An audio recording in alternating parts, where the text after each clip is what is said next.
Imported हुकूमत मईशत संभालने में नाकाम, ये मुल्क को अंधेरों की तरफ ले जा रहे हैं। कोई भी पाकिस्तान में सरमायाकारी के लिए तैयार नहीं।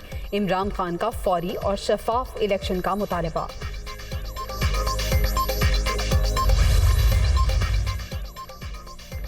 पाक फौज हमेशा कुदरती आफात और गैर मामूली हालात में पेश रही। आर्मी चीफ दोस्त ममालिक की लीडरशिप से मुसलसल राबते में है। शोहदाए पाकिस्तान हमारा फ़ख्र सैलाब मुतासरीन से यकजहती के लिए यौम दिफा की मरकजी तकरीब मौखर की गई। DGI-SPR major general Babar Iftikhar की प्रेस कॉन्फ्रेंस।